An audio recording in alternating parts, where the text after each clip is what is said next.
Hey, what's up guys, B-Boy here of Tech, and today we have the new flagship Samsung S23 Ultra, fresh from the announcement. So, what has changed?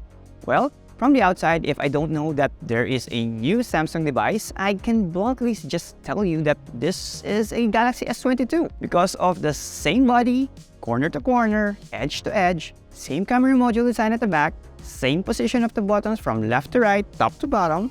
The only way that you can distinguish that this is a S23 is the antenna bands. It has a different position from the previous generation, and that's it. Okay, so it will be available in 4 colors: phantom black, cream, white, and lavender, plus some new cases. But on top of the display, it has improved both front and back glass.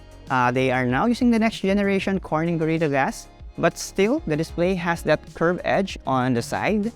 Great viewing angle though, and no doubt, it's still a premium display. Now, since this is a Ultra, it has of course, S Pen.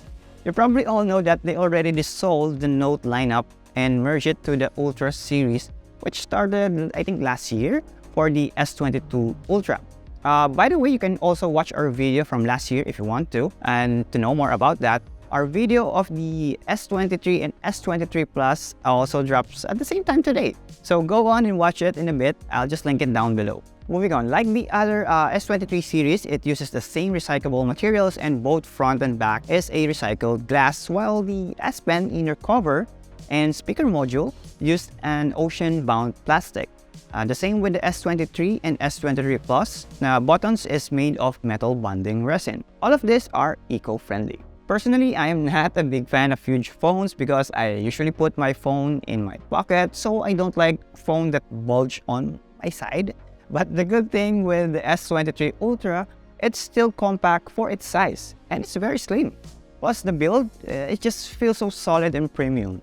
The satin back makes it comfortable to hold and less smudge prone, although you'll still need to wipe and clean from time to time since it's still messy. In terms of the display, it still has a top-notch quality Quad HD Plus AMOLED display with 120Hz dynamic refresh rate that you can switch from a variable adaptive or standard display at the same time.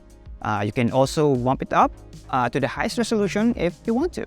Front camera is still located in the top center underneath the glass. Not very intrusive, but you still have choice to hide it in the settings either per app or all throughout the entire device. It now has a 200 megapixel main camera for the quad camera setup. Alongside are the 12 megapixel ultra wide and both 10 megapixel for optical lens. While in front, we now have a 12 megapixel lens, which is a huge step down from last year's 14 megapixel front camera. Now, due to the very limited time playing around with this device, I noticed that the 200 megapixel mode, there's a loading time before it finishes the shot. But we'll still have to verify this if this is only the processing time after taking the shot or after you take the shot. By the way, you will also need to switch to that mode before you can use it, and also the 15 megapixel in the camera app. But it seems that the stabilization when you use the 10 times and up to 100 times zoom is getting better. Plus, it can shoot 8K footage, but you won't be able to use the zoom capability. It will be in full resolution only. Again, there are a lot of features that I still need to play around, but once we have the actual unit in our studio, we'll give you more details in our full review, so stay tuned on that. Since technically this is a Note, it does come with the S Pen. As usual, it has a low latency feature that most Note users truly love. It still has one button and a black color texture. No other colors available for now. And the usual features like screen write, a live message, smart select are still present here. But speaking of the software, the new Galaxy S23 Ultra will also have a default of Android 13 with One UI 5.1 on top. Like what we saw in the Fold series, all of the features will now be available in this series. So let's run down the other specs. It's now using a more powerful chipset, the Qualcomm Snapdragon 8 Gen 2, 2 configurations for their RAM, 8GB and 12GB RAM, while the storage will have a base of 256GB and can max up to 1TB. It still has the same 5000 mAh battery with 45 watts fast charging capability.